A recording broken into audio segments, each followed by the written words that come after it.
ಇವತ್ತು ಆ, ಬಹಳ ಒಂದು ಇಂಟ್ರೆಸ್ಟಿಂಗ್ ಟಾಪಿಕ್.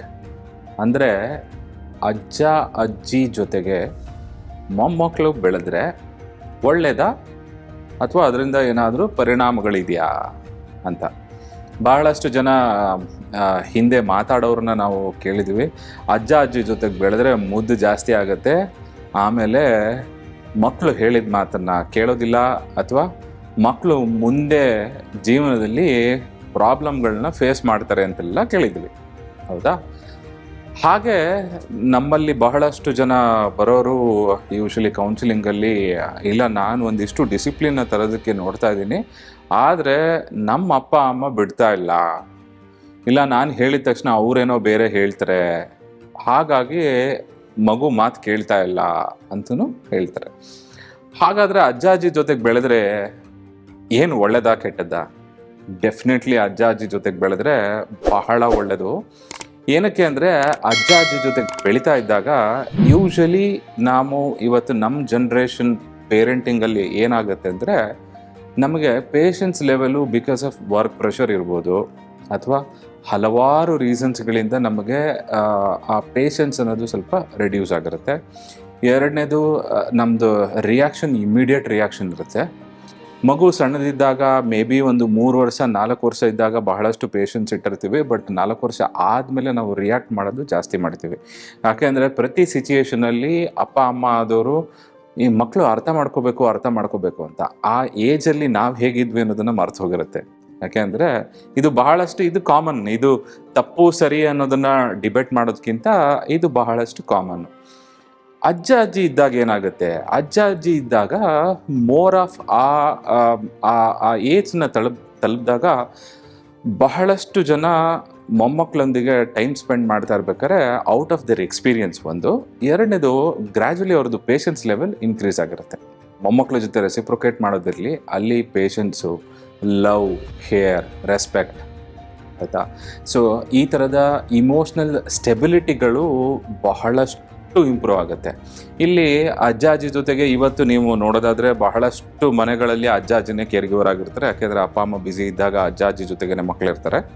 ಅಲ್ಲಿದ್ದಾಗ ಪ್ರತಿಯೊಂದು ಅವ್ರದ್ದು ಇವಾಗ ರೊಟೀನ್ ಇರ್ಬೋದು, ಮಕ್ಕಳು ರೊಟೀನ್ ಇರ್ಬೋದು, ಅಜ್ಜ ಅಜ್ಜಿಗೆ ತುಂಬ ಚೆನ್ನಾಗಿ ಗೊತ್ತಿರುತ್ತೆ ಏನು ಕೊಡಬೇಕು ಏನು ಕೊಡಬಾರ್ದು ಅನ್ನೋವಂತಹ ವಿಚಾರಗಳಿರ್ಬೋದು, ಡಿಸ್ಕಷನ್ಸ್ ಇರ್ಬೋದು. ಆಮೇಲೆ ಈಗ ಮಗು ಏನೋ ಬಿದ್ದು ಪೆಟ್ ಮಾಡಿಕೊಂಡೇ ಬಂದ ಅಂತ ಇದ್ದಾಗ ಅವ್ರನ್ನ ಸಮಾಧಾನ ಮಾಡೋ ರೀತಿ, ಅದನ್ನು ನೆಕ್ಸ್ಟ್ ಅದ್ರ ಕಾನ್ಸಿಕ್ವೆನ್ಸನ್ನು ಎಕ್ಸ್ಪ್ಲೇನ್ ಮಾಡೋದಿರ್ಬೋದು, ಏನಾಗಿತ್ತು ಅಂತ ಹೇಳ್ಬೋದು. ಈ ಸಣ್ಣ ವಿಚಾರಗಳು ಅವರಲ್ಲಿ ಲೇಟರ್ ಸ್ಟೇಜ್ಗೆ ತುಂಬ ಹೆಲ್ಪ್ ಆಗುತ್ತೆ. ಆಮೇಲೆ ಕಾನ್ಫಿಡೆನ್ಸ್ ಲೆವೆಲ್ಲು ಜಾಸ್ತಿ ಆಗುತ್ತೆ, ಸೆಲ್ಫ್ ಕಾನ್ಫಿಡೆನ್ಸ್ ಲೆವೆಲ್ ಜಾಸ್ತಿ ಆಗುತ್ತೆ. ಒಂದು ಸಪೋರ್ಟ್ ಸಿಸ್ಟಮ್ನ ಬಿಲ್ಡ್ ಮಾಡಿರ್ತಾರೆ. ಆಮೇಲೆ ಒಂದು ಗೈಡೆನ್ಸ್ ಇರುತ್ತೆ ಪ್ರತಿ ಒಂದು ಹಂತದಲ್ಲೂ. ನೀವು ನೋಡ್ಬೋದು, ಈಗ ಅಜ್ಜ ಆಗಲಿ ಅಜ್ಜಿ ಆಗಲಿ ಮೊಮ್ಮಕ್ಕಳನ್ನ ತುಂಬ ಗೈಡ್ ಮಾಡಿ, ಇದನ್ನು ಹೀಗೆ ಮಾಡಬೇಕು, ಹೀಗೆ ಮಾಡಬಾರ್ದು, ತಪ್ಪು ಸರಿ ಅದನ್ನೆಲ್ಲದನ್ನು ಹೇಳ್ಕೋತ ಬಂದಿರ್ತಾರೆ. ಸೊ ಇದು ಮಕ್ಕಳು ಅಜ್ಜ ಅಜ್ಜಿ ಜೊತೆಗೆ ಬೆಳೆದ್ರೆ ಬಹಳ ಉತ್ತಮ. ಹಾಗೆ ಕೆಲವೊಂದು ಡಿಸ್ಅಡ್ವಾಂಟೇಜಸ್ ಕೆಲವು ಸಲ ಏನಾಗತ್ತೆ ಅಂತ ಇದ್ದಾಗ, ಇಲ್ಲಿ ನಾವು ಇಫೆಕ್ಟಿವ್ ಕಮ್ಯುನಿಕೇಷನ್ ಅಂತಲೂ ಹೇಳ್ತೀವಿ, ಅದು ಫ್ಯಾಮಿಲಿ ಅಂತ. ಕೆಲವೊಂದು ಸಾರಿ ನಾನು ನನ್ನ ಹಿಂದಿನ ವಿಡಿಯೋದಲ್ಲಿ ನಿಮಗೆ ಹೇಳಿದ್ದೆ, ಮಕ್ಕಳು ನೀವು ಏನನ್ನು ಮಾಡ್ತಿರಲ್ಲ ಅದನ್ನು ನೋಡಿ ಕಲಿತಾರೆ ಅಂತ. ಈಗ ಔಟ್ ಆಫ್ ಕೆಲವು ಸಲ ಏನಾಗುತ್ತೆ ಅಂದರೆ, ಅದನ್ನು ಮಾಡಬೇಕು ಅಂತಿರಲ್ಲ ಅಜ್ಜ ಅಥವಾ ಅಜ್ಜಿಗೆ. ಇವಾಗ ಯಾವುದೋ ಒಂದು ಡಿಸಿಪ್ಲಿನ್ ತರಬೇಕು ಅಂತ ಇದ್ದಾಗ ಅಮ್ಮ ಏನೋ ಒಂದು ಮಾತನ್ನು ಹೇಳಿದ್ರೆ, ಆವಾಗ ಅಜ್ಜಿ ಆಗಲಿ ಅಜ್ಜ ಆಗಲಿ ಇಮ್ಮಿಡಿಯೇಟ್ ರಿಯಾಕ್ಟ್ ಮಾಡ್ತಾರೆ. ಅವನಿಗೆ ಗೊತ್ತಾಗುತ್ತೆ ಬಿಡು, ನೀನೇನು ಹೇಳಬೇಡ ಅಂತ ಹೇಳಿದ್ರು ಅಂತ. ಸೊ ಅಲ್ಲಿ ಕೆಲವು ಸಲ ಈ ಮಕ್ಕಳು ಅದನ್ನು ಅಡ್ವಾಂಟೇಜ್ ತಗೊಳ್ಳೋ ಅಂಥ ಸಿಚುವೇಶನ್ ಆಗುತ್ತೆ. ಅಂದರೆ ನನಗೆ ಅಜ್ಜ ಅಜ್ಜಿ ನಾನು ಏನು ಮಾಡಿದ್ರು ರೈಟ್ ಅನ್ನೋ ಹಾಗೆ.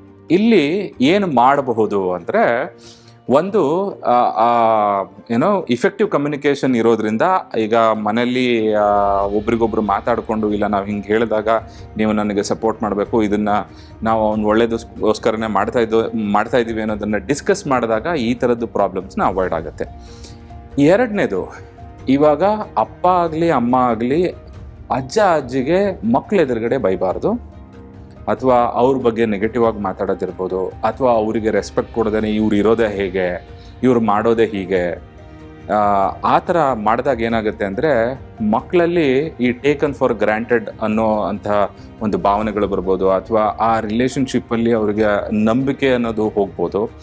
ಹಾಗೇನೆ ಅಜ್ಜ ಅಜ್ಜಿ ಅಂತ ಇದ್ದಾಗ ಅವ್ರ ಮಕ್ಕಳು, ಈಗ ಮೊಮ್ಮಕ್ಳು ಎದುರುಗಡೆ ಮಕ್ಕಳಿಗೆ ಬೈದಾಗಲೂ ಅಪ್ಪ ಅಮ್ಮಂದು ವ್ಯಾಲ್ಯೂಸು ಅಂದರೆ ಅವ್ರಿಗೆ ಟುವರ್ಡ್ಸ್ ಪೇರೆಂಟ್ಸ್ ರೆಸ್ಪೆಕ್ಟು ಸ್ವಲ್ಪ ಕಮ್ಮಿ ಆಗೋ ಚಾನ್ಸಸ್ಸು ಇರುತ್ತೆ. ಇಲ್ಲಿ ಒಂದೇ ಫ್ಯಾಮಿಲಿ ಅಂತ ಇದ್ದಾಗ ಎಲ್ಲರೂ ಒಟ್ಟಿಗೆ ಇದ್ದು effective communication towards that child growth ಅಂತ ಎಲ್ಲರ ಮನಸ್ಸಲ್ಲೂ ಸಮ್ ಡೂಸ್ ಆ್ಯಂಡ್ ಡೋಂಟ್ಸ್ ಇದ್ದಾಗ ಮಗು ಬಹಳ ಚೆನ್ನಾಗಿ ಬೆಳೆಯುತ್ತೆ. ಹಾಗೆ ಆ ಲೇಟರ್ ಸ್ಟೇಜಲ್ಲಿ ಇಮೋಷ್ನಲ್ ಸ್ಟೆಬಿಲಿಟಿ ಇರ್ಬೋದು, ರೆಸ್ಪೆಕ್ಟ್ ಇರ್ಬೋದು, ಗ್ರ್ಯಾಟಿಟ್ಯೂಡ್ ಇರ್ಬೋದು, ಈ ಎಲ್ಲ ನಾವೇನು ಚಾಲೆಂಜಸ್ಸು ಲೇಟರ್ ಸ್ಟೇಜಿಗೆ ನೋಡ್ತೀವಲ್ಲ ಅದಕ್ಕೆಲ್ಲ ಸಪೋರ್ಟ್ ಸಿಸ್ಟಮ್ನು ಒಂದು ಫ್ಯಾಮಿಲಿ ಮುಖಾಂತರ ನಾವು ಕೊಡ್ಬೋದಾಗತ್ತೆ.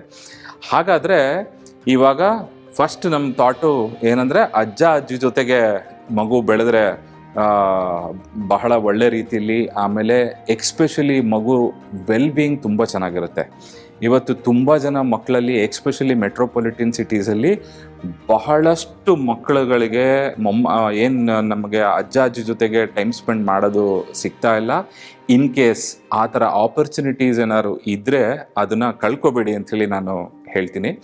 ಹಾಗೆ ನನ್ನ ಮುಂದಿನ ವಿಡಿಯೋದಲ್ಲಿ ಮೇ ಬಿ ಬಹಳಷ್ಟು ಮನಸ್ಸಿನ ಆರೋಗ್ಯದ ಬಗ್ಗೆ, ಹಾಗೆ ಈ ಭಾವನೆಗಳ ಬಗ್ಗೆ, ಇದ್ರ ಬಗ್ಗೆ ನಾವು ಡಿಸ್ಕಸ್ ಮಾಡೋಣ. ನಮಸ್ಕಾರ.